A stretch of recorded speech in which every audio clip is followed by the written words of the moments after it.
Buen día, buenos días a todos.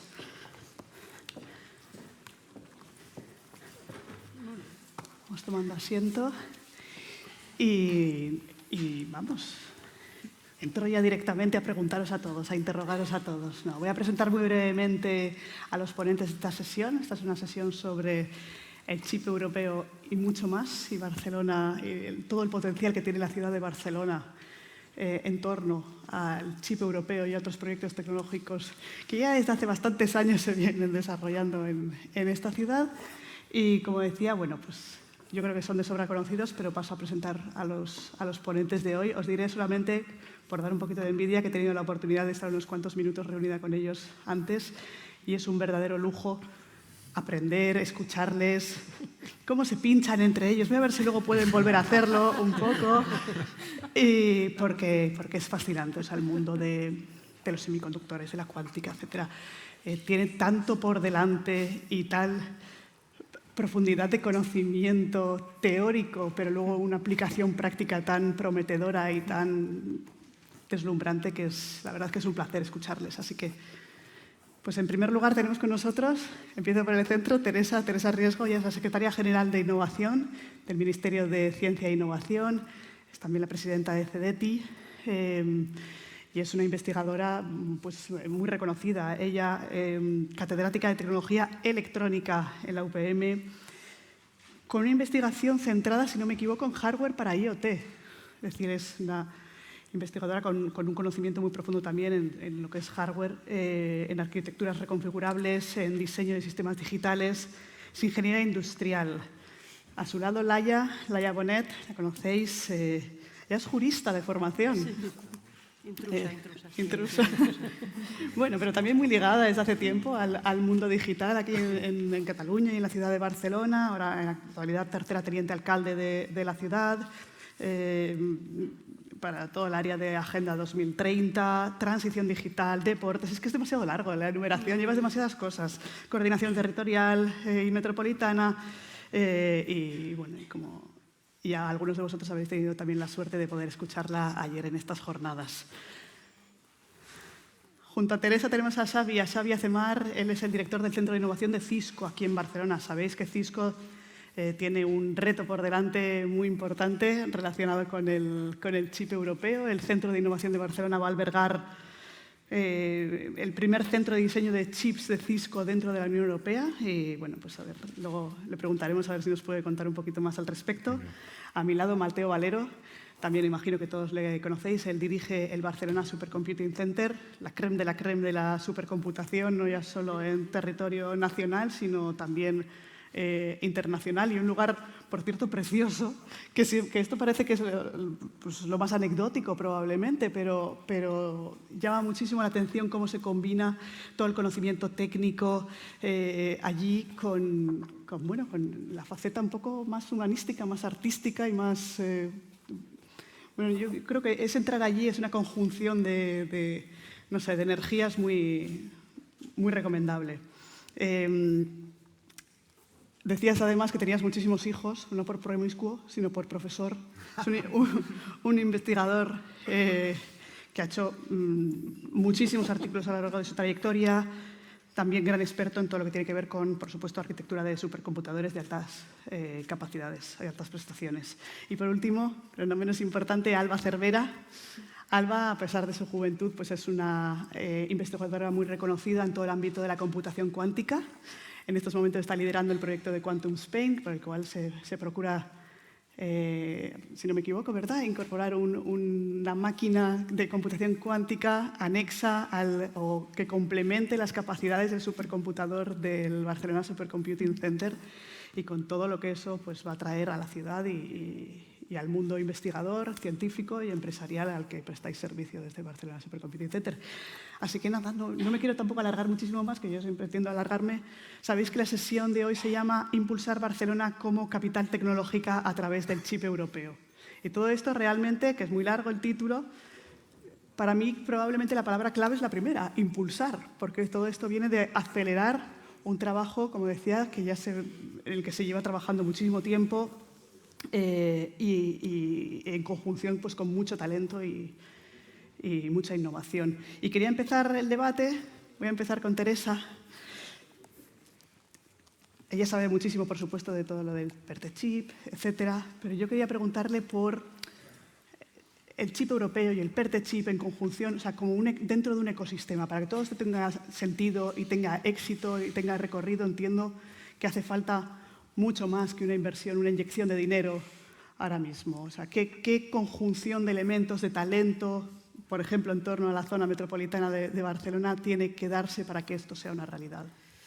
Bueno, lo primero, muchas gracias por invitarme, porque estoy súper contenta de estar aquí, de ver caras conocidas, a veces personas que hacía mucho que no veía, y además en un tema en el del que bueno, todavía puedo decir algo, aunque sé más de historia que de futuro, porque he tenido un parón ahí en todo esto, pero bueno.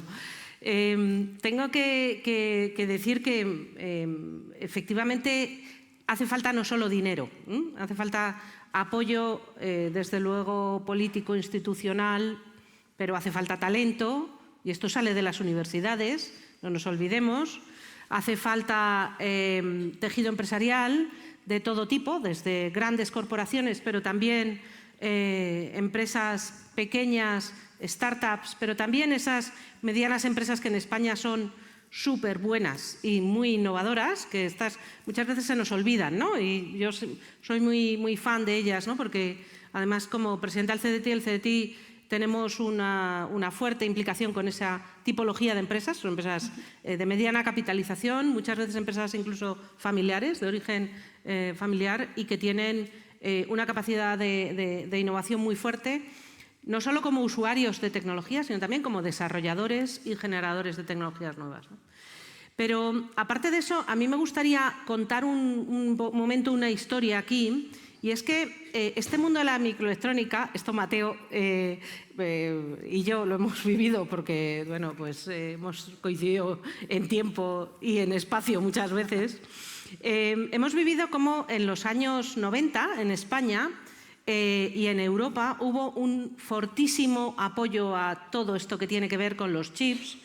Ya digo, no solo por una parte económica, que también, pero también por una serie de instrumentos de financiación, una serie de instrumentos de colaboración que fueron muy exitosos. En España estaba un programa que se llamó GAME, que era el Grupo Activador de la Microelectrónica en España, que cambió y nos enseñó a muchos a hacer microelectrónica. Esto es desde los años 90.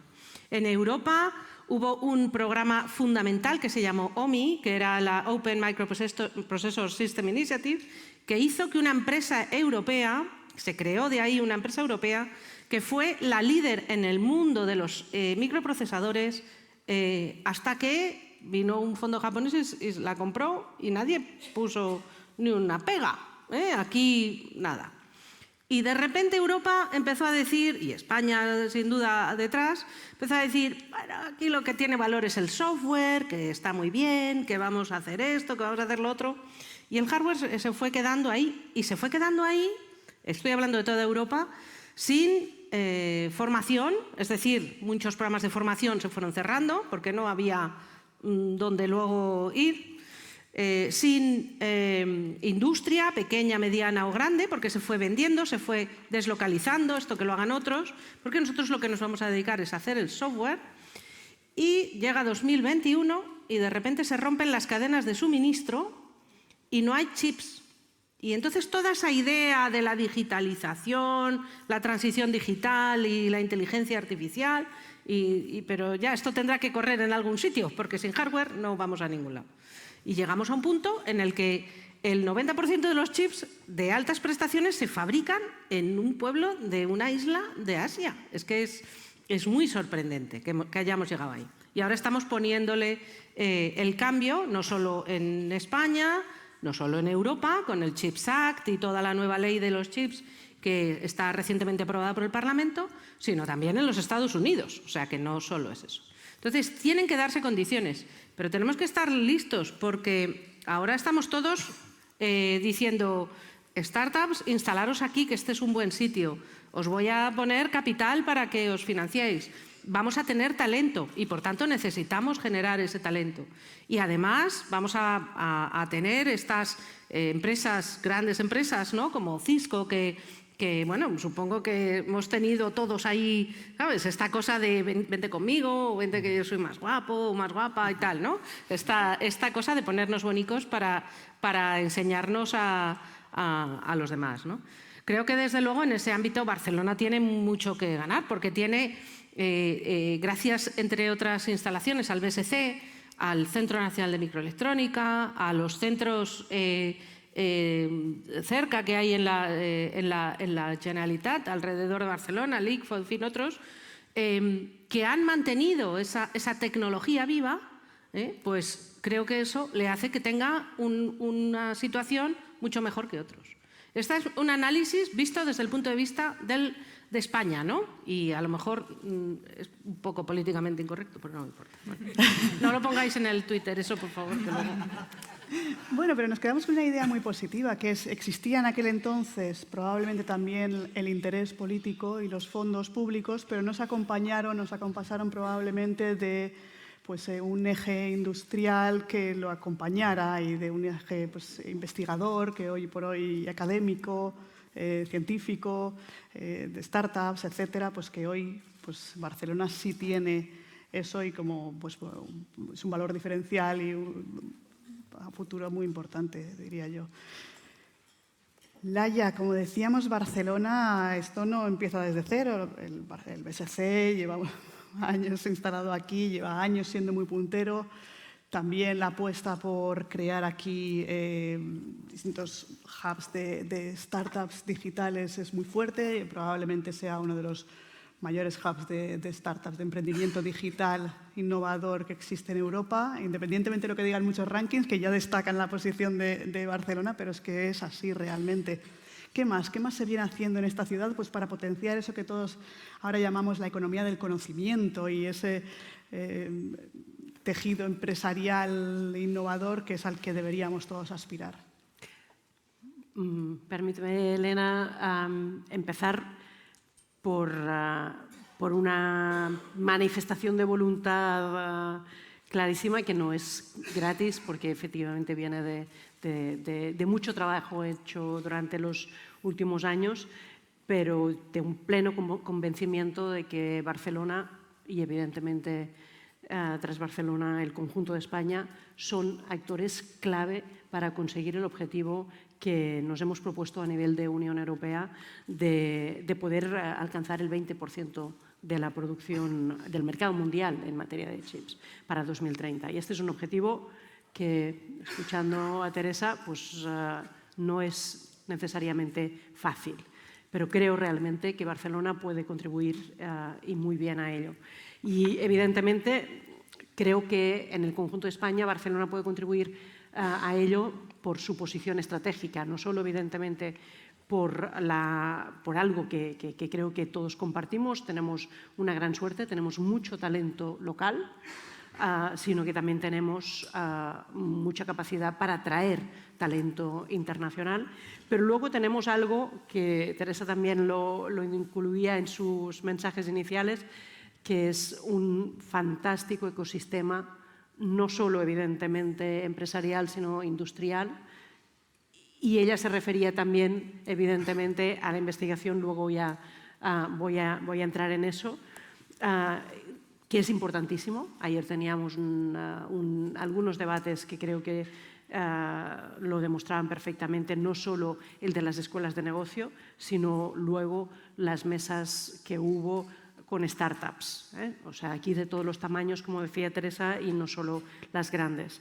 Y luego también, y yo creo que hay que decirlo, nuestra posición, nuestra ubicación, que creo que es privilegiada y que es estratégica en este objetivo de contribuir a ese reto que nos hemos marcado como Unión Europea, ¿no? Pero, evidentemente, llegar hasta aquí no es fácil, pero es fruto del trabajo de muchos actores, de muchas entidades, de muchas personas, de muchas organizaciones. Si me permitís, yo me centraré básicamente en la apuesta municipal, con algunos ejemplos de cosas que estamos haciendo y que llevamos haciendo desde hace tiempo desde el Ayuntamiento, algunas de las cuales han sido proyectos estratégicos que ya tienen muchos años de vida. La apuesta, por ejemplo, para crear en Barcelona un distrito de innovación como el 22 @ es una apuesta que tiene 20 años y que ha permitido que hoy Barcelona sea... El otro día presentábamos un estudio fantástico que hemos hecho con la Mobile World Capital y con Ayuntamiento de Barcelona y Generalitat de Cataluña sobre los digital hubs que tenemos en el país, en Cataluña concretamente, y ubicaban en este informe 96 hubs tecnológicos en Cataluña, de los cuales 95 están dentro del área metropolitana de Barcelona, de los cuales un 80% está dentro de la ciudad de Barcelona. Esto pues, no es porque sí, es fruto de muchas cosas, evidentemente, pero la creación en su momento del Distrito de Innovación del 22 @ pues, ha favorecido esa concentración que a la vez llama a más concentración, ¿no? Y todos lo sabemos. La mitad de las oficinas de las empresas tecnológicas de la ciudad está ubicado en el 22 @. Eso, básicamente, en algunos datos que creo que son importantes, son 11.000 empresas del sector, 15 centros de investigación y de innovación, y eso es probablemente uno de los ingredientes más relevantes en este ecosistema del que estábamos hablando, ¿no? Y 115.000 trabajadores. 115.000 trabajadores en un distrito como el 22 @ pues, nos genera un caldo de cultivo fantástico para ser capaces de atraer más talento y, por lo tanto, más inversión y, por lo tanto, más proyectos que encajen alineados, ¿no? en estos objetivos. También hemos hecho una apuesta importantísima desde el Ayuntamiento por la capacitación digital. Ahí también teníamos una responsabilidad, porque más allá de estar en el top, ¿no? y conseguir pues, fantásticas inversiones en la ciudad, tenemos que poder generar talento local, y el talento local tiene muchos perfiles.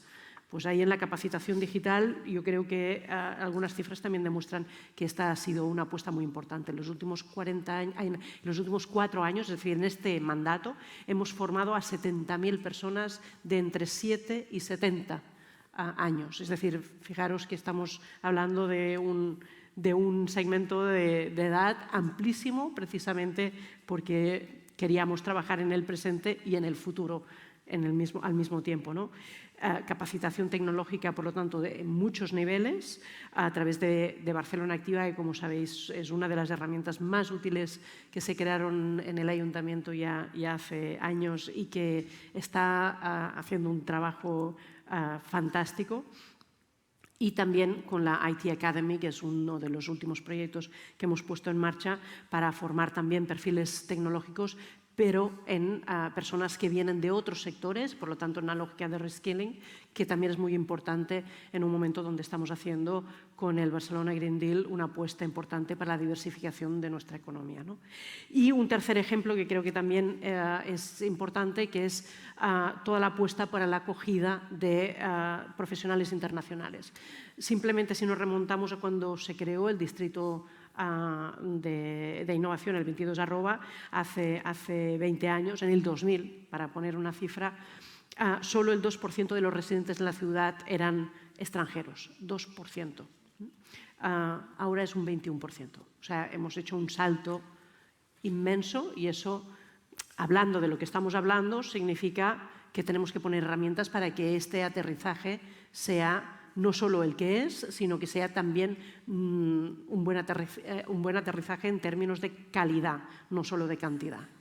Y ahí una de las últimas herramientas que hemos puesto en marcha es el International Welcome Desk, que es un servicio de acogida que facilita el aterrizaje de profesionales internacionales y, evidentemente, de sus familias, porque lo que queremos es fidelizar este talento internacional que viene buscando un sitio donde ubicarse con sus familias. Otro de los ingredientes, evidentemente, más allá de las apuestas que hemos hecho, es el ecosistema del que hablaba Teresa, ¿no? Y yo creo que el ecosistema tecnológico y de innovación que tenemos es un ecosistema muy completo, con muchos ingredientes que forman parte de un entorno maduro, ¿no? Evidentemente, una red muy rica de agentes y operadores. Tenemos Tech Barcelona, tenemos el 22@network, tenemos el Barcelona Health Hub, pero también tenemos Barcelona Global jugando un papel muy importante en este ámbito. Y luego, en todos estos hubs tecnológicos de los que hablaba, que están ubicados mayoritariamente, el 80% en Barcelona, tenemos una proporción de trabajadores extranjeros muy importante. Estamos hablando de 4 de cada 10. Eso significa que también que tenemos mucha facilidad para establecer conexiones de nuestro ecosistema con otros ecosistemas, ¿no? Y que eso también enriquecen sin duda la realidad. Y luego tenemos herramientas que han ido apareciendo en los últimos tiempos y que facilitan todo esto, como es la nueva ley de emprendedores que se aprobó hace muy poco y que ayudará sin duda a lo que necesitamos en términos de fiscalidad, de financiación, de atracción de talento y también de promoción de las startups, que sin duda son muy relevantes en este ámbito.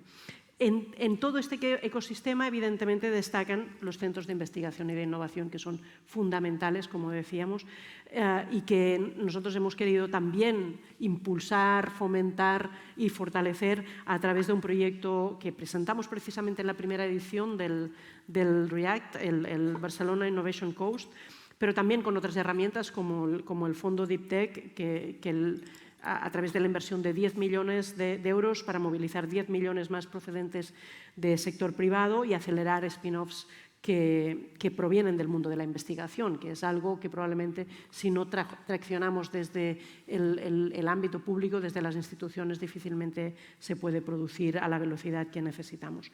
Y además, evidentemente, contamos, y aquí sí que me tengo que callar porque lo van a contar mucho mejor, tú lo has definido, Elena, como la crème de la crème, pues la crème de la crème de los centros de investigación. El Barcelona Supercomputing Center es un auténtico privilegio tenerlo en la ciudad porque está liderando, evidentemente, la investigación en hardware en Europa y está en muchos proyectos que son fundamentales para el futuro, entre otros del proyecto que nos ocupa en esta sesión, pero muchos otros, ¿no?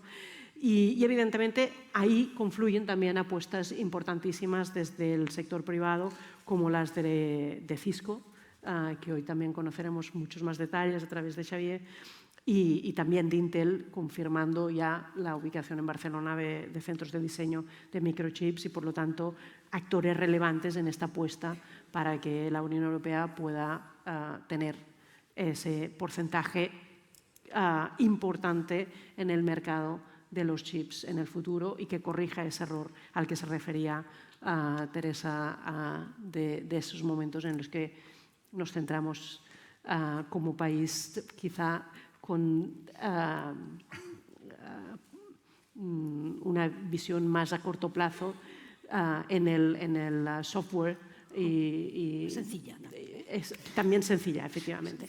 Pues en este contexto el PERTE de chip, evidentemente, creo que es una apuesta importantísima del Gobierno para impulsar la inversión en la fabricación de semiconductores y atraer empresas tecnológicas líderes en este ámbito al país, a España, y concretamente yo creo que esto, en un caldo de cultivo como el que he descrito de nuestra ciudad de Barcelona, yo creo que ya está dando frutos, como los que decíamos, ¿no?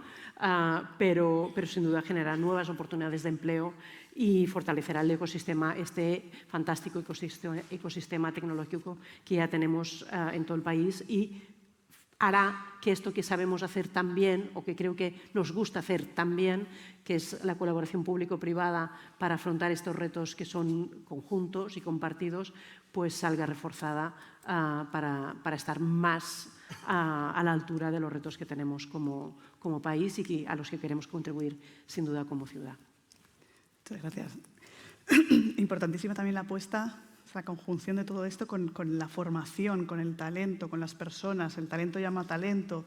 70.000 personas formadas en 4 años es una auténtica barbaridad. Yo no sé si soy la única en esta sala que se ha dado cuenta de que va cumpliendo años. 22 hace 20 años ya que se creó el distrito. Y Y bueno, y comentaba también un poco al comienzo de su intervención que la aspiración o el objetivo de Europa es que el continente, la Unión Europea, represente el 20% de cuota mundial en fabricación de chips, de semiconductores en 2030. Claro, la cuestión, hoy por hoy estamos en el orden del 10%.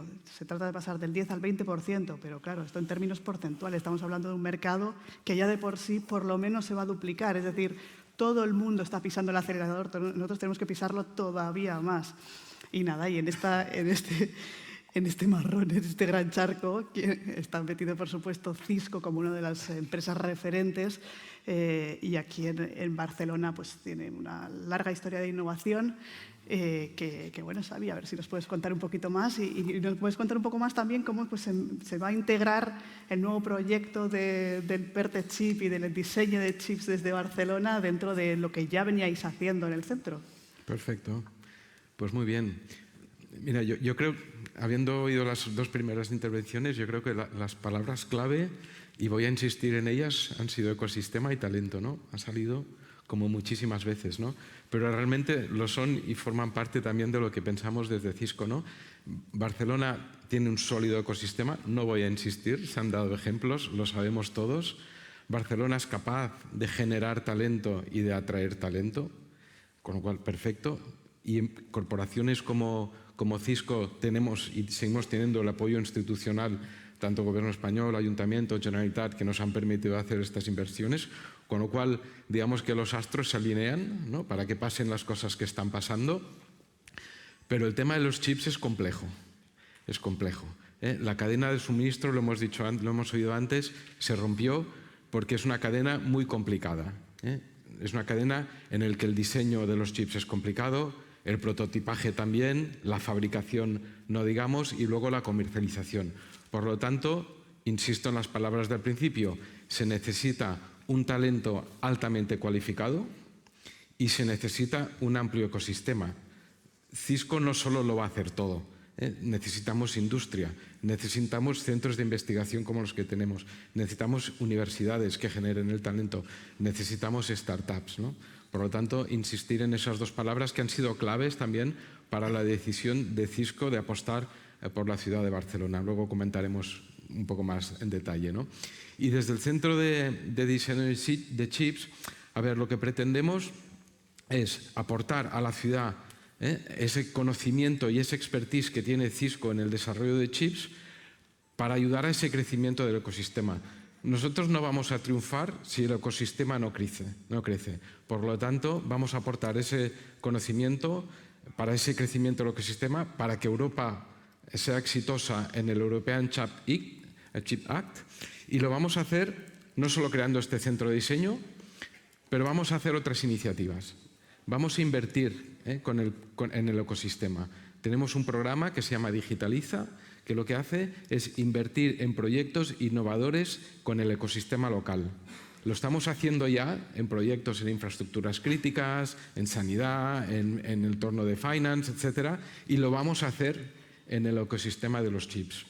Y también vamos a ayudar a crear ese talento, ¿no? Estamos trabajando, es incipiente, pero estamos trabajando para crear un programa de formación a nivel nacional con universidades en todo lo que está relacionado con las tecnologías del silicio, porque queremos que ese talento que en un momento se dijo que no era necesario porque nos íbamos al software, pues siga creciendo en el país, ¿no? Esto en cuanto a por qué y qué vamos a hacer, ¿no? Y poniendo las cosas en perspectiva, ¿no?, mucha gente me pregunta, bueno, sí, hicisteis un anuncio, se hizo mucho ruido, ¿dónde estáis?, ¿no? Y quería contaros un poco dónde estamos, poniendo en perspectiva que el anuncio fue en noviembre del 2022, en el que Cisco decide que queremos tener un centro de diseño de chips en la Unión Europea. Hasta ahora lo teníamos en China, en Estados Unidos, en Armenia, en Israel y en India, y no teníamos nada en la Unión Europea. Pues ahí se abre la veda, se hace una intensa competencia en Europa para conseguir esa financiación, traerla a España. Desde Cisco España, junto con las instituciones, se hace un trabajo fenomenal y conseguimos atraer esta inversión aquí, como os decía, en noviembre del 2022.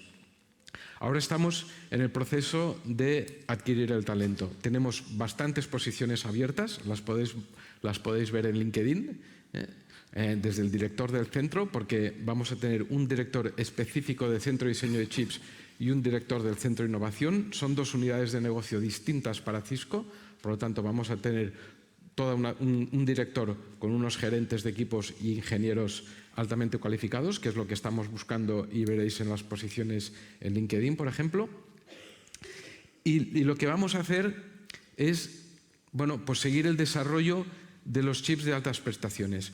Como sabéis, o si no lo sabéis os lo explico, en los equipos de alto rendimiento, los grandes equipos que Cisco tiene en el mercado para las grandes operadoras o para los grandes data centers, Cisco diseña sus propios chips. Los procesadores los hacemos nosotros, no utilizamos procesadores genéricos, ¿vale? Esta familia de procesadores se llaman Silicon One y son procesadores que, si tuviera que decir un par de características, la primera es la sostenibilidad, la eficiencia energética. La última generación de estos chips consumen un 90% menos que la anterior, y he dicho 90%. Por lo tanto, la sostenibilidad es prioridad. Y luego las altas prestaciones. Este bajo rendimiento con un 35% más este bajo consumo con un 35% más de ancho de banda. Pensar que un chip de estos es capaz de gestionar más de 25 terabits por segundo, solo un chip, ¿no? ¿Y estos chips dónde irán? ¿No? Yo siempre digo, dentro de un tiempo veremos unas cajas, ahora es de dónde las veremos, y diremos, estas cajas podrán decir que el core ha sido diseñado en Barcelona, ¿no? Design in Barcelona, ¿no? Podemos poner el sello, ¿no? Y estas cajas serán, por ejemplo, los routers de altas prestaciones, los routers que ponemos en las operadoras o en los web scalers o en los centros de conmutación de grandes empresas para infraestructuras críticas, ¿no? Toda la familia de productos Catalyst 9600, 9500, que son conmutadores de altas prestaciones, llevan estos chips. O los centros de proceso de datos, ¿no? Por ejemplo, los Nexus 8000. Y también lo que hacemos es OEMizamos esos chips. Tenemos clientes como Meta, Facebook, que en sus grandes centros de procesos de datos decidió que ellos mismos iban a diseñar sus propios conmutadores para los procesos de datos, sus propios switches o conmutadores. Esos conmutadores llevan un Silicon One. Meta nos compra esos chips para sus conmutadores. Y eso es otra área de negocio que vamos a desarrollar aquí en Barcelona. Muy bien. Sabine, la verdad es que a mí me fascina y entiendo que parte de la audiencia probablemente sea, como yo, no tecnóloga.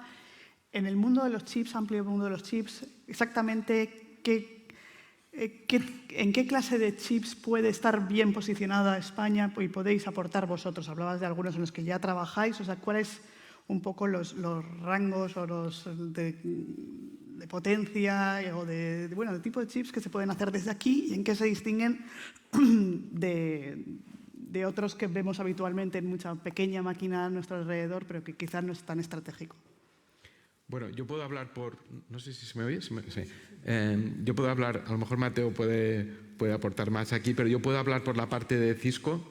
Nosotros nos especializamos en chips de comunicaciones, en chips que van a dispositivos para hacer comunicaciones más eficientes, lo que os decía de la gestión energética. Pensar que los grandes data centers que hay tienen unos consumos inmensos, ¿no? Tienen hasta centrales eléctricas solo para los data centers. Por lo tanto, poder reducir el consumo de esos data centers es fundamental. Y esa es una de las áreas donde nosotros nos focalizamos.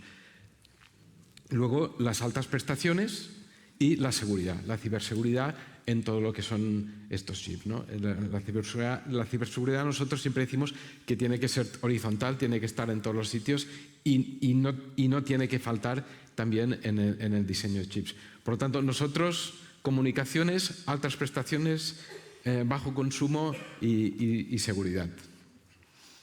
Mateo, por alusión está tocado. No, háblanos un poco de la labor de investigación que hacéis en el campo de los chips desde el BSC y en qué cosas podríamos, o sea, tenemos oportunidades de ser competitivos. Bueno, buen día, Tutón. En primer lugar, pues agradecerte que te acuerdes del BSC y de mí. Siempre creo que es una responsabilidad de los que nos dedicamos a la investigación explicar a la sociedad qué es lo que hacemos, ¿no? Un poco. Entonces, esta es una oportunidad en la que se nos permite hacerlo, ¿no? Y más a los paisanos, ¿no? Pues siempre es bonito, ¿no? Agradecer también la mesa, porque tener a Teresa es un honor para mí, la conozco hace mucho tiempo, lo que no sé cómo la engañaron para, estando plácidamente haciendo investigación, dedicarse a que le pidan dinero todos los días en el CEDETI, no sé, pero bueno. A Xavi, pues felicitarte, el otro día estuve con Andreu, como sabes, agradecerte que en competición con Francia, Alemania, pues hayáis traído esto a España, a Barcelona, quizá no nos lo agradeceremos lo suficiente. Por supuesto, Alba, a la que quiero mucho porque trabaja en el Barcelona Supercomputing Center, es una gran investigadora en un tema que es la computación cuántica. Entonces, hemos coincidido en alguna mesa, ya somos casi pareja de mesas de estas redondas, ella hablando de la cuántica, del futuro, yo hablando del presente, ¿no? Y a ti, Elena, pues por conducir esto, ¿no? Fijaros, o sea, yo siempre cuento que en noviembre hizo 75 años que se inventó el transistor. Ni entonces apareció en los periódicos, apareció en enero o febrero, y ha salido poco en el 75 aniversario, o sea, 20 aniversarios, no sé qué, pero el 75 aniversario del instrumento, del dispositivo que más ha cambiado nuestras vidas, quizá no le damos importancia. Ese es el invento mayor que ha hecho la humanidad a la hora de cambiar la forma de vivir, la forma de investigar, ¿no? Sin transistor no hacemos funciones lógicas, sin funciones lógicas, Teresa y yo que nos hemos dedicado, nos queremos dedicar todavía porque somos jóvenes, a diseñar chips, ¿no? Sin transistor no hay funciones lógicas, eso lo hizo Claude Shannon, quizá tan importante como Turing, aunque no tampoco se le da más práctico que Turing, que Alan Turing. Entonces, sin eso no hay chips, sin chip no hay software, sin software diría yo que no hay inteligencia artificial, que nos preocupa mucho, y sin inteligencia artificial no hay paraíso, ¿no? O sea que tenemos que estar muy al tanto de lo que nos viene, ¿no? Cuando se habla de chips, se habla de los dispositivos que controlan, gobiernan, nos ayudan a hacer cualquier actividad en el mundo, ¿no? Y hay desde los muy pequeñitos hasta los muy sofisticados. Y pequeñitos y sofisticados se distinguen por dos cosas: el tamaño del transistor y el número de transistores que hay en un chip.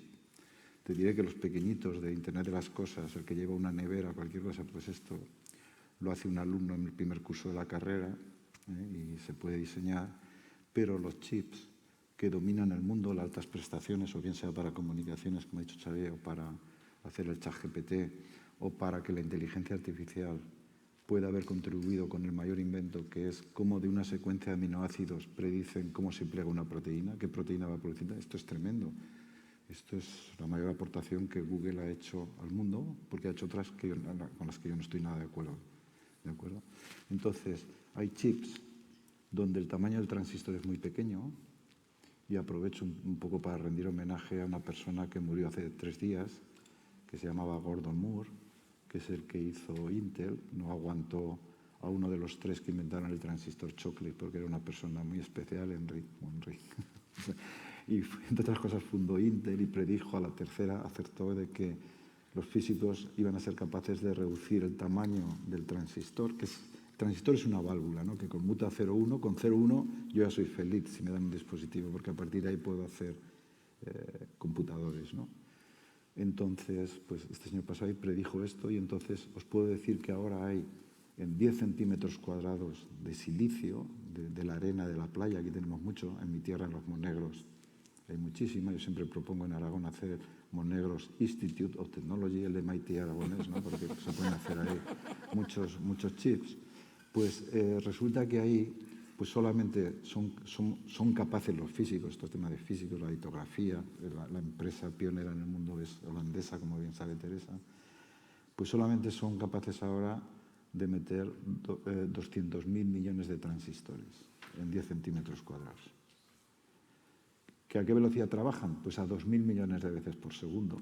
¿Trabajan solos? No. En los supercomputadores tenemos miles de esos que trabajan conjuntamente, con lo cual tenemos unas herramientas, unos instrumentos que pueden ayudar a la ciencia y la tecnología. Yo siempre digo que el gramo de arena convertido en chip de altas prestaciones tiene un valor añadido mayor que la cocaína, mucho más, ¿no? Vale más el gramo de esto que el gramo de esto, ¿no? Sí, sirven para cosas diferentes, claro está, ¿no? Entonces, ¿qué ha pasado con esto de la globalización? Lo explicaba bien Teresa.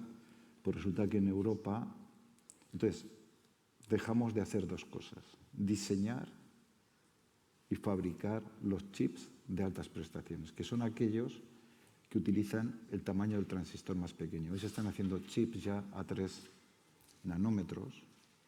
Los chips más avanzados van en los Apple y tal, más que en los supercomputadores, porque al ser los circuitos más pequeñitos la tecnología puede utilizarse en la última y la siguiente la siguiente ola es la tecnología anterior, ¿no?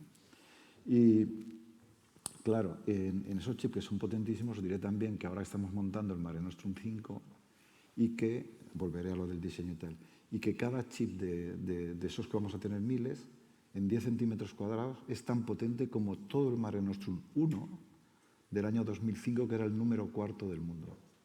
A esa velocidad avanzamos. Yo que me dedico a esto, yo no me lo creo, digo, esto es magia, ¿no? Entonces, en Europa, debido a la globalización, dejamos de diseñar y de fabricar chips con tecnologías avanzadas, que son las que dominan el mundo. Las que hacen el GPT, las que hacen la inteligencia artificial, las que hacen supercomputadores, las que van a hacer los coches autónomos, las que van a hacer el edge computing, las que permite a Cisco hacer estos conmutadores. ¿Sabéis? Habrá una cifra es impresionante, es el número de bits que pueden conmutar sus chips. Es tremendo, terabit, 30, 40, bueno, yo me pierdo y me dedico a esto, me pierdo, ¿no? Entonces, cuando vienen los problemas, porque el problema de los coches fue un problema sencillo, se ha resuelto. Fue un problema de que el que se va a Sevilla perdió su silla. O sea, las empresas de coches dijeron no van a fabricar, no piden, cuando vuelven, pues hay otro, pues ¿quién? Pues las que hacían teléfonos, computadores y tal, porque eso creció. Pero este problema se resuelve. Pero el problema de diseñar chips avanzados, que son los que dominan el mundo, y fabricarlos, es un problema... El problema geopolítico más grande que tiene el mundo después, desgraciadamente, de la guerra de Ucrania, ¿no? Podemos decir, y del hambre, y la gente, los niños que mueren y tal. Pero a nivel tecnológico, de forma que yo no doy ideas, pero un misil en 10 kilómetros cuadrados muy localizados en Taiwán retrasaría a la humanidad 5 o 6 años, porque son los que tienen la tecnología más avanzada, y por eso cuando se habla de que Estados Unidos no permitirá, es porque está la TSMC, fundamentalmente. Y hasta que no hagan un clon que están haciendo en Arizona, los americanos, y están haciendo un clon de Samsung, las fábricas más avanzadas del mundo en Austin, pues esto será un problema muy grande. Entonces, en Europa, Houston, tenemos un problema. No sabemos ni diseñar, ni hacer los planos del edificio, ni construirlos. Pero ojo, que hagan los planos y construyan con las tecnologías más avanzadas solamente hay 2 empresas. Son Samsung e Intel. Las demás, como ha dicho bien Xavier o Apple tal, diseñan en colaboración con el fabricante. O sea, arquitecto que hace los planos en función del material que te va a dar el fabricante para hacer el rascacielos, ¿no? Entonces hay que distinguir el diseño tal. ¿Qué ha ocurrido también? Tenemos un problema, bastaría que estos chips que van a llevar los coches autónomos Europa no los pudiera adquirir, todas las empresas de coches de Europa se irían al carajo, porque un coche ahora es un computador más un 5G más 2 ruedas, 4 ruedas y una batería, ¿no? Y una batería y mucho algoritmo de inteligencia artificial. Pero como buena noticia, bueno, la mala noticia es que nos damos cuenta, la buena noticia es que reaccionamos, pero la buena noticia a nivel tecnológico es que ¿sabéis qué pasó? Yo soy muy viejo, voy a hacer 71 años, todavía estoy en la brecha, sábado, domingo, tal, bueno, por otros motivos, ¿no? Entonces, resulta que cuando era decano en el año 83 y era catedrático de la Facultad de Informática, tenía que comprar una máquina bastante grande. En aquella época, si tú comprabas Hewlett Packard, comprabas IBM, pues yo decía, te casabas con la mujer, los cuñados, los suegros, los amigos y tal, porque aquel software solamente se ejecutaba en aquel hardware, hasta que Linux apareció y democratizó el software. Pues aparece una cosa a nivel, o sea, Nosotros en Europa ni diseñamos ni hacemos procesadores de alta velocidad por muchas cosas, entre ellas porque no podemos competir con Intel, con ARM y tal, porque tienen un juego de instrucciones, es una cosa que tú no puedes utilizar desde ellos. Y hay mucho software que se basa en esto. Tú puedes hacer un edificio, puedes hacer un chip, por cierto, no es el chip europeo, serán muchísimos, porque cuando dicen el chip europeo no es un FCOMO que venga, ni un eso, no, son muchos chips, desde el IoT, desde el Internet de las Cosas Total, ¿no? Que vamos a hacer todos, ¿no? Entonces, ha aparecido la idea de un estándar en hardware que va a democratizar el diseño.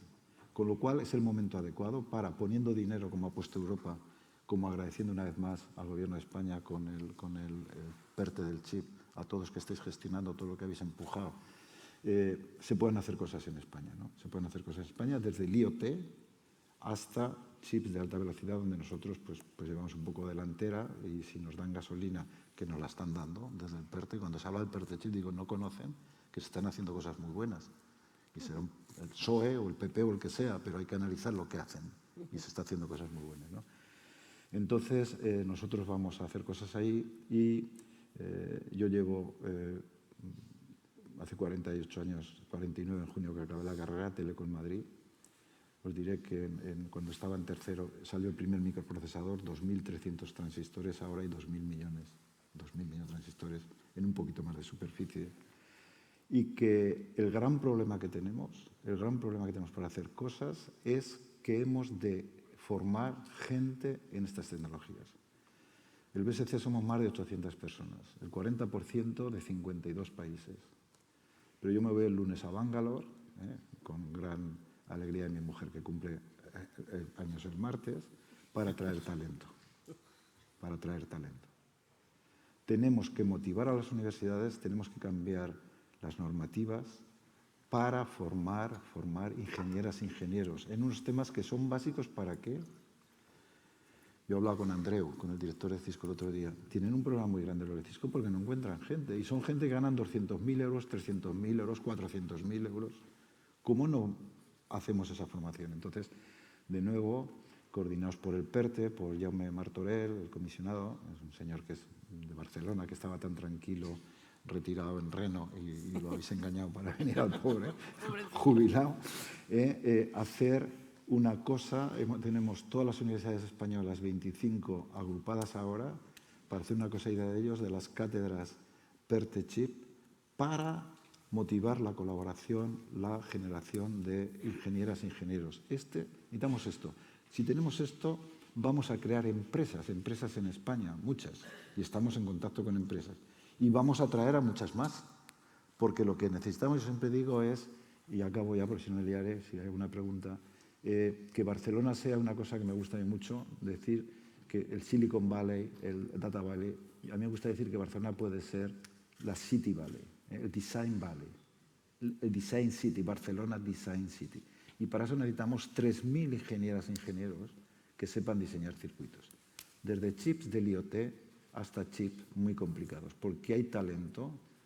Si tenemos muchísima gente de Cataluña, de España, fuera diseñando esto, y se han tenido que ir porque aquí no había esa posibilidad. Ahora tenemos esa posibilidad.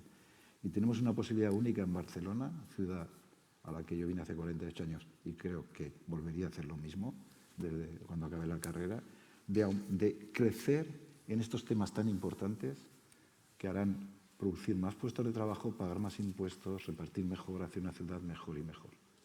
¿De acuerdo? Luego hay gente como yo muy ilusionada. Es un gran reto. No es fácil hacer esto. Tenemos a NVIDIA, tenemos a Intel, tenemos a ARM que nos llevan mucho tiempo, a AMD. Pero si nos ponemos y vamos en buena línea, Teresa, creo yo, yo creo que sí. Creo que vamos a hacer cosas. Agradecer a Cisco, agradecer a otras empresas que quizás no puedo decir ahora, pero van a venir a Barcelona. Barcelona es la ciudad, yo creo, preciosa. La cultura, la gente, la comida, bueno, el Barça. Yo me vine porque me gusta el buen fútbol. Estaba en Madrid. No, entonces, muy animados. Me he enrollado un poco, pero quería explicar todo esto. El problema fundamental lo tenemos ahora en formar gente. Creo que está una perspectiva porque fantástica. Tenemos todo el apoyo de las instituciones, Ayuntamiento, Generalitat, todos son ayudas, todos son ayudas, en Madrid todos son ayudas, en Bruselas todos son ayudas, coordinamos los proyectos el del Barcelona Supercomputing Center, que están diseñando los chips de más alta velocidad que hay en Europa. Pues vamos todos juntos a empujar, ¿no? Gracias. Efectivamente, esa es la clase de tecnología de la que estamos hablando y en la que sí puede ser diferencial, de hecho, España y Barcelona. Así que muchas gracias porque ha servido muchísimo para entender realmente de qué estamos hablando y luego para entender que realmente, pues de nuevo, como os he venido diciendo, sin talento, nada de esto va a ser posible. Voy a Sí, claro. introducir a Alba para fastidiar un poquito. O sea, los transistores ahora, cuando se hizo el primer microprocesador, el tamaño eran 10 micras. Ahora estamos en 3 nanómetros. ¿De acuerdo? De 3 nanos a 10 son 10 millones. Donde había un transistor ahora hay 10 millones. O sea, no, 10.000 millones. Es increíble cómo los físicos, que son los verdaderos artífices del cambio, cómo han reducido el tamaño. Pero estamos ya 3 nanos, hay pocos átomos de silicio. Ya no podemos iremos a una tecnología de 2 nanos, 1,5, pero ya los átomos se nos vuelven locos. Y para volver a los átomos locos, digamos al final, está la computación cuántica que los domina, ¿no? Entonces les pasaremos el testigo a los cuánticos para que sigan. Efectivamente. Sobre todo esto que ya de por sí es exponencial, le necesitamos a los físicos que nos echen una mano porque el resto ya no entendemos nada.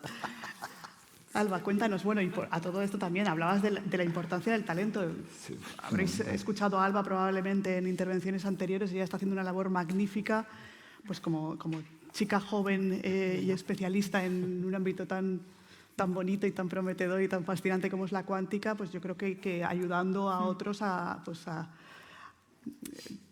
contagiar las vocaciones, ¿no? Por esta clase de profesiones que tanto hace falta. Así que gracias por esa parte. Y cuéntanos, ¿qué es lo que aporta realmente la cuántica? ¿Cómo se complementa con la supercomputación? ¿Y qué clase de aplicaciones se vislumbran que pueden traer? Bueno, pues primero de todo, muchas gracias por invitarme a esta mesa. Es un gran honor estar aquí. Además, cada vez que vengo a estas mesas aprendo muchísimo más, porque yo soy física y vengo de la parte de la cuántica y ahora estoy aprendiendo un montón de supercomputación, de computación clásica que llamamos nosotros, ¿no? Y yo creo que un poco el mensaje que creo que va calando y es súper importante es que hemos un poco a nivel europeo, a nivel español, aprendido la lección, ¿no? De que hay que seguir invirtiendo en todas estas tecnologías, no solo en el software, también en el hardware, para no quedarnos atrás, porque al final, al cabo de unos años, vienen todas estas aplicaciones que son tan importantes, ¿no? Entonces, en ese sentido, lo que trabajamos nosotros, que es la computación cuántica, es un campo que, aunque lleva muchos años entre nosotros, siempre había sido muy teórico. Hasta principios de los 2000, que es cuando ya los experimentos y ahora la tecnología era suficientemente avanzada como para empezar a hacer esos transistores cuánticos, ¿no? En ese sentido, a empezar a tener los primeros prototipos, ¿no? Y ahora sí que estamos en un momento donde ya existen estos prototipos de ordenadores cuánticos, pero están muy lejos de lo que realmente nos gustaría hacer con ellos, ¿no? Y es hacer aplicaciones que van desde el estudio de la química, de las reacciones, etcétera, o sea, del mundo cuántico, en el mundo más pequeño, hasta cosas más sofisticadas como pueden ser resolver problemas matemáticos complejos que luego tienen aplicaciones en criptografía y en ciberseguridad, en machine learning, en muchas otras aplicaciones, ¿no? Entonces, yo creo que lo importante de la cuántica aquí es que esté allí latente, esté allí desarrollándose, porque en un futuro va a ser algo muy importante que esté junto a los superordenadores, a los ordenadores clásicos. Y es que del mismo modo que un superordenador tiene diferentes tipos de procesadores, no es un procesador único y ya está, sino que existen muchos tipos, la cuántica no deja de ser un tipo más de procesador que va a venir muy bien para determinados problemas donde los computadores clásicos les cuesta mucho. O ya sea porque necesitan muchísima energía o la capacidad de cálculo, o sea, necesitas la del universo para terminarlo, ¿no? Básicamente. Entonces es muy importante que ahora, junto con todo el desarrollo del hardware clásico, del hardware de chips, que es del que estamos discutiendo, no se deje de lado esta tecnología emergente que va mirando hacia el futuro, que todavía tardaremos unos años, pero se está desarrollando a unos pasos cada vez más acelerados, ¿no? Entonces es muy importante que no nos quedemos atrás y que estemos formándonos en todo este campo, en las aplicaciones potenciales que tiene y en el hardware también, o sea, no solo a nivel de software, sino también de esta tecnología, ¿no? Y en ese sentido es uno de los motivos por el que el proyecto que coordino, el de Quantum Spain, apuesta por tener un ordenador cuántico real instalado en el BSC.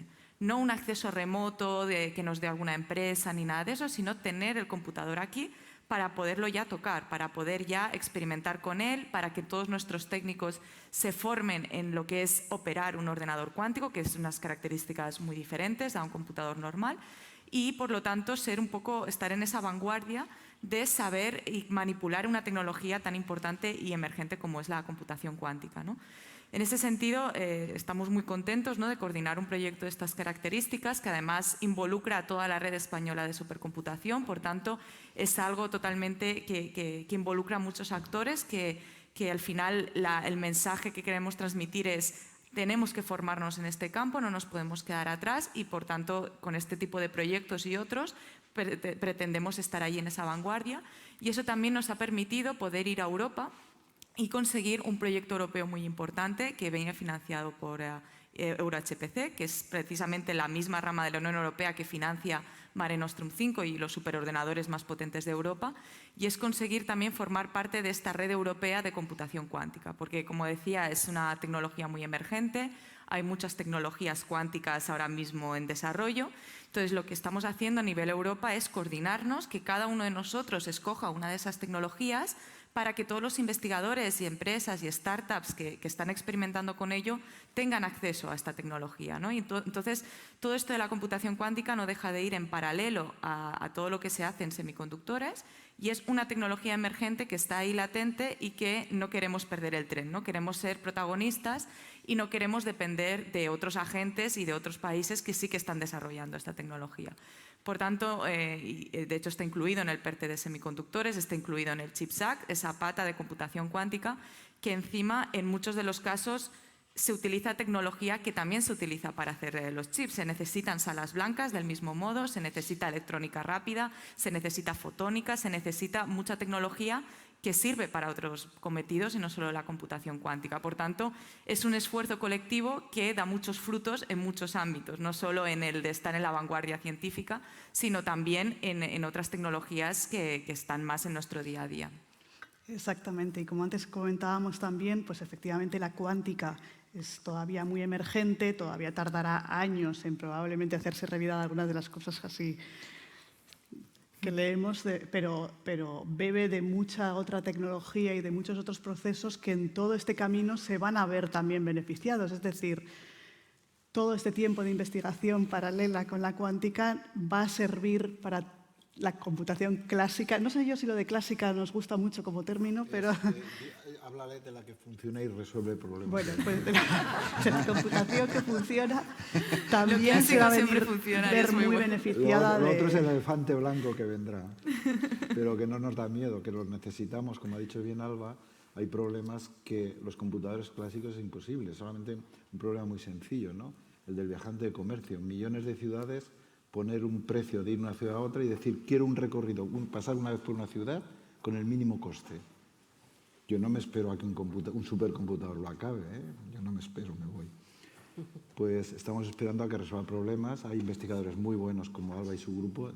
Lo importante es que, igual que pasa en los chips clásicos, estos que se utilizan los supercomputadores clásicos, que resuelven las aplicaciones clásicas, pues Europa no va avanzada, pero queremos. Yo también, como ha dicho muy bien ella, estoy en el comité de las 6 personas que deciden esas cosas. Estamos potenciando mucho el desarrollo de tecnología cuántica en Europa frente a los grandes gurús que a veces nos dicen la verdad de que esta multinacional, la otra, que están por encima. Bueno, yo creo que en Europa se pueden hacer grandes cosas también a nivel de hardware, y sobre todo el proyecto, que es una iniciativa, tengo que decirlo, de la serie A de Karma Artigas, el proyecto que lleváis, que es importante dar la idea de que nosotros, como Centro Español de Supercomputación, uno de nuestros objetivos es colaborar con el ecosistema español. Lógicamente somos el Centro Español, ¿no? Entonces, el proyecto de la computación, tenéis 23 o 25 instituciones, ¿no? Sí. Ahora somos la red y está previsto que se sumen otras 14 instituciones públicas de investigación, porque y es de alabar lo que hacéis, porque estáis preparando la venida del Señor, ¿no? Preparando algoritmos para que cuando venga el Señor, que sea el que resuelva los problemas, pues ya estemos preparados, tengamos la mesa puesta, Estamos abonando el terreno ahora.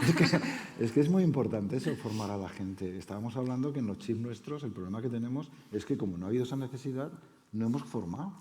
Y yo recuerdo que viniendo a lo de Cisco, cuando vino el vicepresidente, vino al BSC los últimos 1 hora, estuvieron 3. Y me dijo el vicepresidente el americano, esto va a venir a Barcelona. Dice, ¿por qué? Por el campus norte de la UPC, porque aquí hay talento. Yo le vendí la moto también, y aquí hay, que es verdad. Hay entre telecos informáticos, hay 8.000 personas, maravillosas todas, y en otros campus de Cataluña, en otros campus de España, y por eso la iniciativa, insisto, de formar ingenieros e ingenieras en diseño para toda España es fundamental.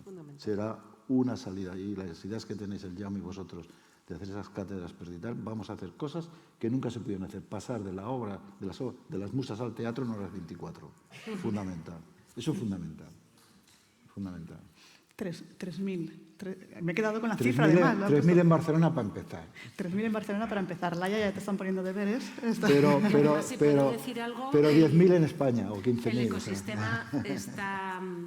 Porque no hemos perdido... Yo es que formaba parte de ese sistema, entonces... no hemos perdido el contacto. Entonces, existe un ecosistema que está en España, que además está compartido con el sur de Francia y Portugal, donde hay un congreso donde la gente nos vemos allí una vez al año y que está muy bien armado, en el sentido de que sigue habiendo ahí una muy buena relación entre la gente. Y eso es muy importante. Quiero decir, estoy hablando de los profesores de la universidad, y también de investigadores del CSIC y tal, pero sobre todo profesores de la universidad. Porque al final esto es lo que va a hacer que esa gente monte programas conjuntos, se coordine y todo eso. Porque hay una cosa aquí que ayer estuve en Bruselas en una historia sobre partnerships para innovation y regional innovation, no sé qué. Aquí lo que es muy importante es que no nos convirtamos en competidores, porque en el momento en el que empecemos a competir unos con otros, estamos perdidos. Aquí o cooperamos o estamos perdidos, porque nuestros competidores no son los de la universidad al lado, los del pueblo de al lado, ni los de la región de al lado. Es que nuestros competidores son otros y están bastante lejos, pero aquí el mundo es muy pequeño. Entonces, esto es muy importante. Todos tenemos que cooperar, porque la cooperación es lo que nos llevará lejos. Y desde luego la competencia creo que no. Esto es lo que yo llevo predicando aquí todo el tiempo que puedo, que siempre que me dejan. Yo te sigo, como seguían aquellos a Jesucristo, ¿no?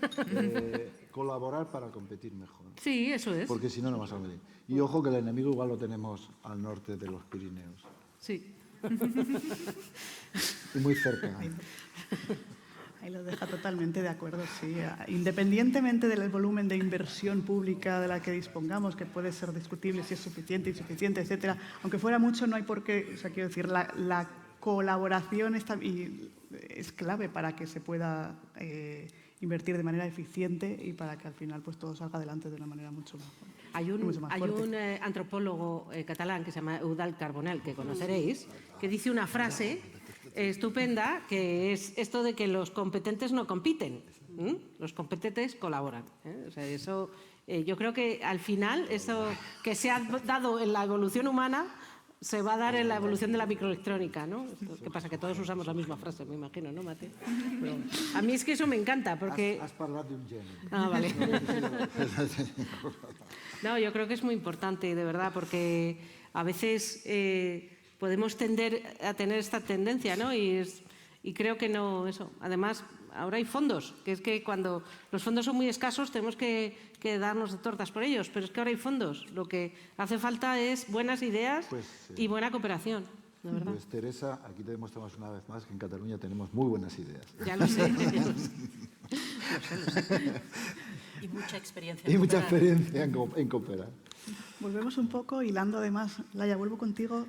Habías dicho que Barcelona había sido un polo de atracción de talento internacional también muy importante en los últimos años y ahora pues nos ponían los deberes de suplir una necesidad de probablemente en torno a los 3.000 perfiles muy especializados y muy específicos que en parte tendrán que venir también de fuera o probablemente. Entonces, ¿esto cómo se puede acelerar ese ritmo de atracción de talento? Bueno, yo creo que se tiene que hacer con muchos ingredientes. Antes hablaba de algunos de ellos. A ver, yo creo que algunos indicadores nos ayudan a saber dónde estamos, porque lo primero para saber lo que tenemos que conseguir es saber dónde estamos, ¿no? Y algunos indicadores ya nos están diciendo que estamos bien ubicados. Yo antes hablaba de uno de los activos que teníamos, que es nuestra ubicación, ¿no? Bueno, con todo lo que he descrito antes, incluido el ecosistema y, evidentemente, algo que tiene que ver también con la cultura de la cooperación y del sumar, ¿no? y de la cooperación, una colaboración público-privada, etcétera, etcétera. Pero es verdad, Barcelona, y algunos indicadores nos lo están enseñando clarísimamente, ya está considerada una de las ciudades más atractivas tanto para los emprendedores como para la creación de startups, ¿no? Ubicados mundialmente en el número 3 según el Startup Heatmap Europe. Y también muy bien ubicados en términos de ciudades atractivas o más atractivas también mundialmente para el talento internacional. Eso también hay informes que lo miden, y tenemos el Decoding Global Talent de 2021 de hace 2 años, que nos sitúa en el número 9 como ciudad atractiva para el talento internacional. Es decir, esto nos confirma que estamos bien ubicados. Y ahí hay que poner todos los activos en marcha, evidentemente, ¿no? ¿Significa que ya estamos bien y que simplemente tenemos que ir siguiendo esa inercia? Yo creo que no, que hay que hacer lo que estamos haciendo, que es poner más recursos aún para que esto se acelere, evidentemente, para ser capaces de dar respuesta en los términos que apuntaba Mateo. Pero, por ejemplo, algunos de los datos que tenemos encima de la mesa, el Observatorio de la Ingeniería de España situaba la necesidad de 200.000 ingenieros en los próximos 10 años. 200.000 ingenieros en los próximos 10 años, evidentemente no sé si tenemos las universidades capaces de producirlos, pero tendremos que estar ahí, evidentemente, para hacerlo posible.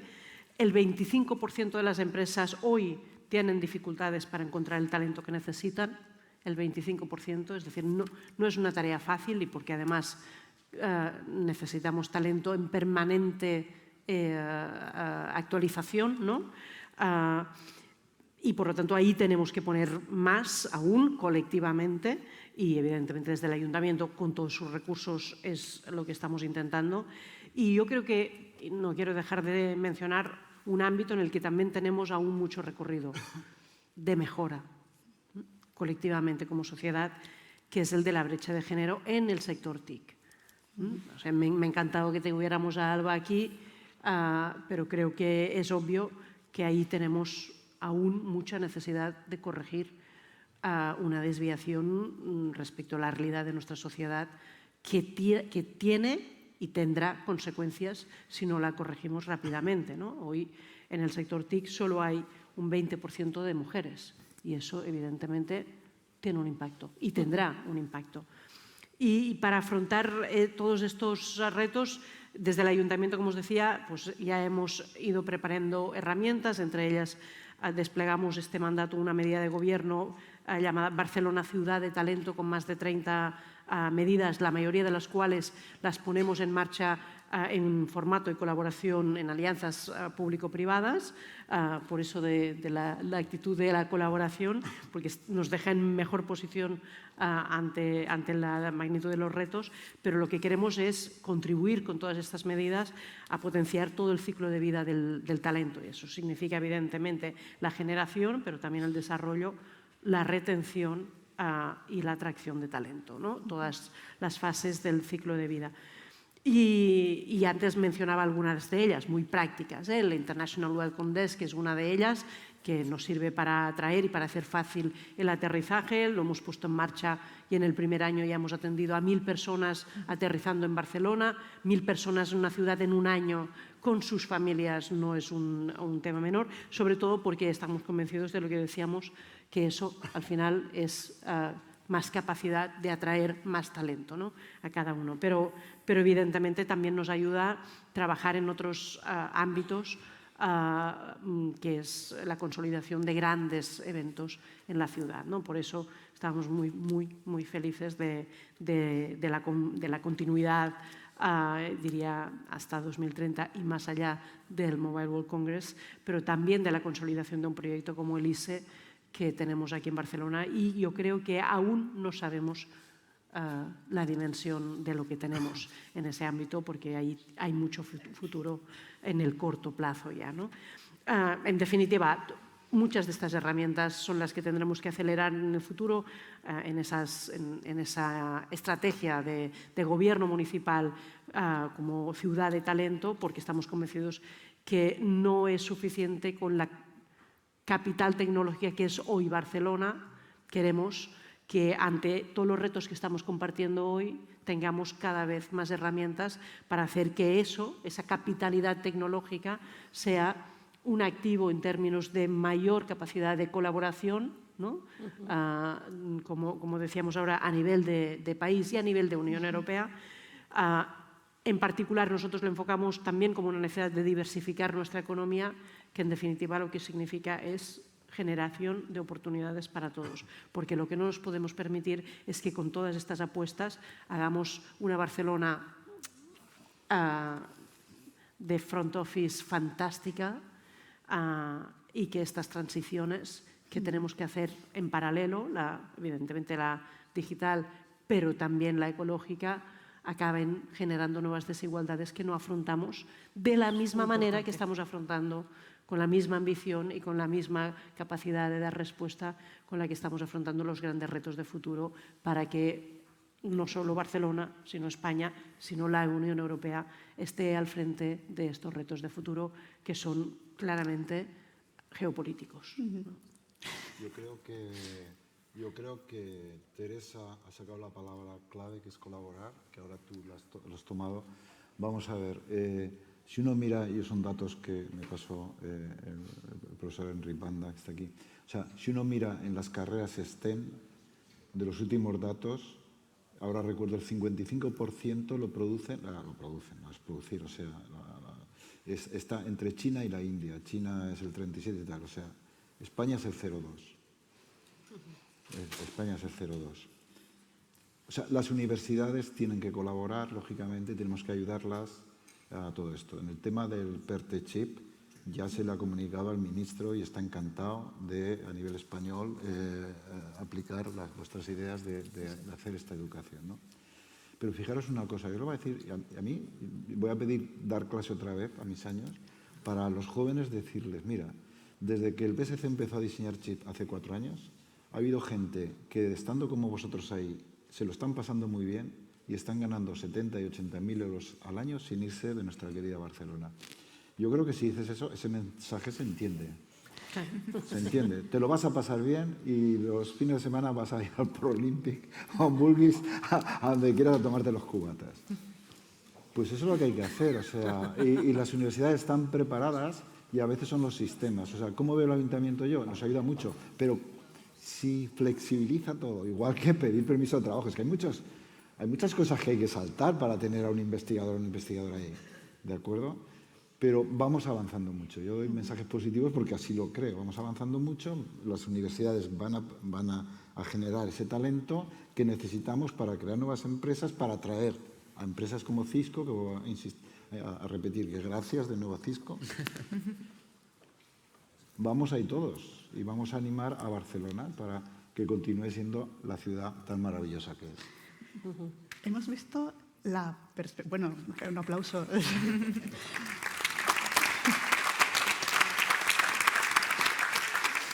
Hemos visto la perspectiva en Barcelona municipal, que es completamente 360, ¿no? Cómo se integra la visión un poco del tipo de talento que se necesita para sacar adelante pues, la ciudad que se quiere, ¿no? En el futuro. A nivel estatal, ¿de qué modo se integra todo lo que tiene que ver con formación y con talento ahora en el marco del mecanismo de recuperación y resiliencia, todos estos fondos que nos llegan también de Europa? Cuando hablamos, por ejemplo, del PERTE chip, pues a todos se nos va el ojo a las grandes cifras, pues al dinero que va a ir a la planta de fabricación o justo al proyecto de diseño. Y parece que se nos escapa la parte, el elemento de la formación y del talento que hay detrás. ¿Cómo podemos integrar todo esto dentro de los PERTEs y de los... y de otros instrumentos fantásticos como son el CDTI? Bueno, yo creo que lo primero, nosotros en el Ministerio, seguramente muchos lo conocéis, hemos hecho, en paralelo a nuestro plan estatal de investigación científica que tenemos, que esto nos lo dice la Ley de la Ciencia y todo eso, hemos hecho 2 planes, digamos, específicos, que son transversales y que uno es un plan de atracción y retención de talento científico innovador que se publicó, estos son planes que están aprobados en el Consejo de Ministros, es decir, los ministros hablan de esto es importante, eso. Y el segundo es un plan de transferencia de conocimiento y colaboración, que tiene mucho que ver en realidad con esto que estamos hablando, porque lo que hemos vivido en España y lo que vivimos en España, y nos lo dicen los números, tampoco hace falta analizar mucho, es que hay mucho conocimiento que se genera y se guarda en el propio sistema científico que de una manera muy endogámica se va realimentando a sí mismo, ¿no? Vemos como España es el 11º país publicando papers y el 30º país en innovación. Bueno, esto pasa algo, ¿verdad? Porque, claro, publicamos más artículos que los holandeses, pero los holandeses resulta que todos nuestros estudiantes de doctorado, nuestros ingenieros se van a Holanda Hombre, algo estamos haciendo mal, ¿no? Hay cosas como que en Alemania, por ejemplo, el 70% de los doctores en Alemania se colocan en la industria. En España, apenas el 20%. Esto es muy importante, porque eso hace que el nivel de la industria haga así. Y esto, seguro que aquí hay alguien de una empresa que dice, pues yo no necesito un doctor. Pues a lo mejor no, pero si quieres montar un departamento de I+D fuerte, contrata doctores. Porque esto es lo que hacen los que saben, o sea que en general nos viene muy bien. ¿Qué estamos haciendo nosotros? Bueno, en ese plan de atracción y retención de talento estamos ideando cosas nuevas, ¿no? Y entonces, por ejemplo, en una cosa muy pequeña, en un programa relativamente pequeño, que es el programa Neotec de CDTI, lo hemos llamado Neotec Ampliado ahora, es un programa para startups deep tech muy fuerte, con tecnología muy fuerte, que están comenzando. Entonces, son programas que tienen son unas ayudas de unos 250.000 euros, o sea que es un programa además que es muy exclusivo, o sea que es muy, pues no sé, se dan uno de cada 8 proyectos que se presentan o algo así, es decir, que se quedan fuera proyectos muy buenos, pero esas empresas que lo ganan, además, supone un escaparate delante de los venture capital y de los fondos de capital riesgo que dicen, oye, el CDTI ya ha elegido a estos, por algo será. Bueno, pues a esas empresas, a las que lo pidan y lo soliciten, les estamos dando una ayuda adicional para que contraten un doctor durante 2 años. Esto lo que queremos hacer con ello es que esas empresas cuando están naciendo, nazcan fuertes y nazcan con esa vocación de hacer I+D, pero de una I+D seria. O sea que, entonces, que ganen esa cultura. ¿Que funciona en el 20% de los casos? Mira, yo con eso me conformaba. Es que si tenemos ese impacto, podría ser que muchos de toda esa formación, al final, se vayan a esas empresas que crecerán, nacerán y se harán internacionales y serán súper grandes. Entonces, es muy importante que asumamos esta cultura.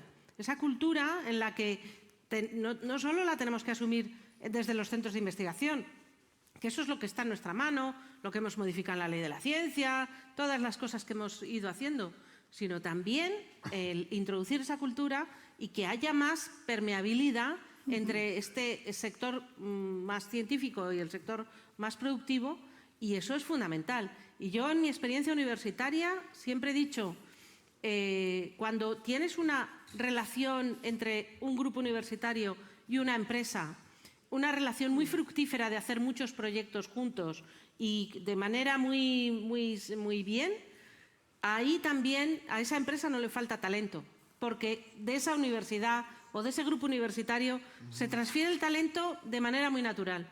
Vamos, en mi grupo hay tenemos ejemplos que podría poner, y este ámbito eso es muy importante, ¿no? Cuando dice su grupo, Teresa, que es muy humilde, creó un instituto, un centro de investigación de electrónica industrial que es pionero en muchas cosas y pasa lo que tú dices.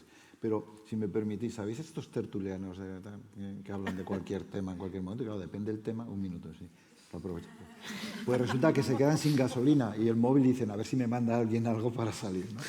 Pues yo no sé si esto lo televisáis o no, pero un profesor amigo mío de las Canarias le enseñaba a Laia, me acaba de mandar ahora un Twitter diciendo, China promociona desde ayer, desde el 28 era, potencia todavía más y producen el 38%, la formación de la gente como único mecanismo, como el mecanismo fundamental para seguir adelante. Ahora acaba de llegar. Formación. Esa es la base para todo. Es verdad que vamos un poquito justos de tiempo, pero bueno, antes de hacer la ronda final de ideas, Xavi, otro punto que creo que has tocado tú inicialmente, Mateo, que era otro factor que puede hacer atraer talento nacional e internacional de distintos sitios es la flexibilidad laboral. Y es que en Cisco, aparte de poder decir, oye, que es que puedes trabajar en Barcelona a unos buenos salarios y luego te vas a la playa, aparte de todo eso, es una empresa que desde mucho antes de la pandemia, que ahora todos hemos descubierto el teletrabajo, bueno, esta gente ya la venía implementando desde mucho antes y tiene pues mucha experiencia en hacerlo y en hacerlo bien, de forma que no limite la capacidad de que los equipos cooperen entre sí, etcétera. O sea, que tiene mucha experiencia en ese terreno. Y entonces, bueno, pues quería preguntarte también, pues efectivamente, ¿cómo ves la flexibilidad, todos estos aprendizajes, esta flexibilidad, esta nueva forma de entender la vida en la ciudad y el trabajo como un factor también diferencial y que puede ayudar a impulsar todavía más esta industria? Sí, mira, yo llevo ya unos cuantos años en la casa de Cisco, más de 20, y recuerdo mi llegada en Cisco hace 22 años concretamente, y hablando con el director de Recursos Humanos, me decía, Xavi, tú no vas al trabajo. El trabajo no es un lugar, el trabajo es una actividad y me da igual dónde la hagas, como si no apareces por la oficina, ¿no? Os hablo de hace 22 años, ¿no? En aquella época todos los empleados de Cisco, todos teníamos nuestra línea RDSI en casa para hacer las reuniones que hacemos hoy en día todos con Webex, ¿no? Pues hace 22 años las hacíamos, no había vídeo, eran de audio solo, porque la tecnología no lo permitía aún. Pero bueno, ya lo hacíamos hace 22 años, ¿no?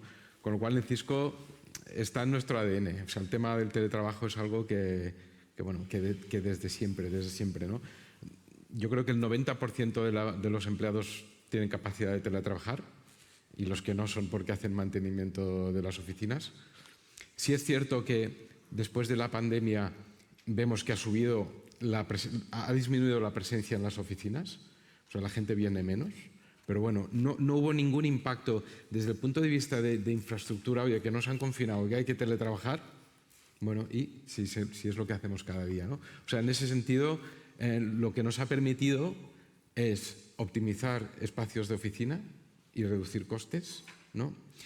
Y sobre todo, yo creo, es el confort, ¿no? El wellness del empleado, ¿no? O sea, los empleados, esa capacidad de decidir si van a la oficina, si pueden teletrabajar o no, ¿no? Porque yo recuerdo cuando vino la pandemia, ¿no? La gente decía, teletrabajo, ahora sé lo que es el teletrabajo y tal. Y yo les decía, no os equivoquéis, esto no es teletrabajo, ¿eh? Esto nos han encerrado en casa para que teletrabajemos. Pero el teletrabajo es cuando tú decides, hoy voy, hoy no voy, hoy le echo más horas por la noche porque por la mañana tengo que hacer un tema personal, etcétera, ¿no? Eso es realmente el teletrabajo, ¿no? Y esa cultura, esa manera de trabajar de siempre de Cisco, pues lo que nos ha permitido es pues tener unos índices de rotación de empleados muy bajos, ¿no? Tenemos un índice de rotación del 2% cuando la media en el sector está en el 5%.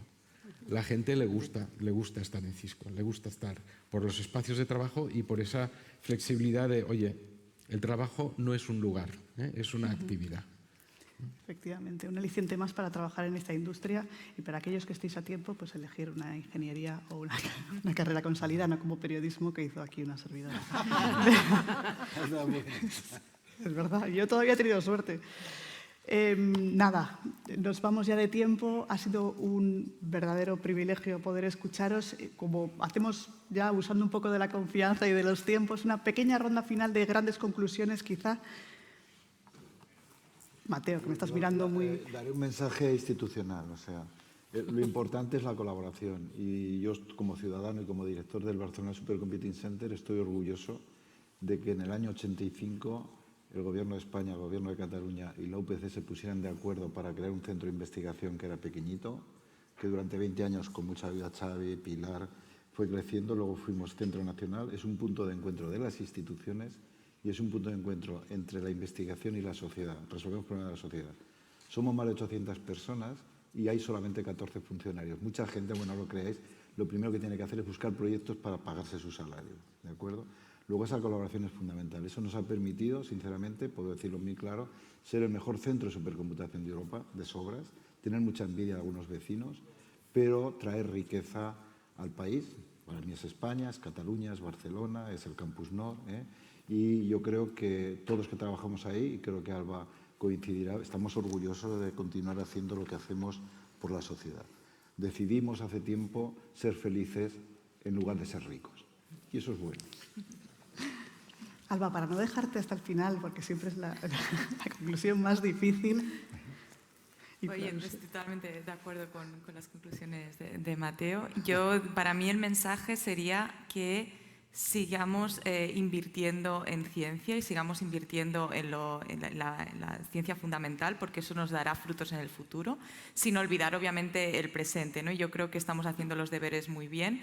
Y hablando de la colaboración, quisiera mencionar que en nuestro campo, en el de las tecnologías cuánticas, que no solo es computación, también es comunicaciones, todas las universidades de la zona de Barcelona, o sea, Universidad Autónoma, la UB, el Instituto de Física de Altas Energías, el CNM, el ICN2, el ICFO, el BSC y la UPC, estamos colaborando para tener un máster que está teniendo muchísimo éxito en tecnologías cuánticas. Hay una demanda altísima y es en esa dirección. Hemos juntado todos nuestros conocimientos, todo lo que somos nosotros expertos en la zona de Barcelona, para conseguir crear todo este talento. Yo creo que tenemos que seguir en esa dirección y personalmente yo estoy muy contenta de haber podido volver a España después de mi postdoctorado gracias a proyectos de este estilo que se hacen aquí en España y en Barcelona.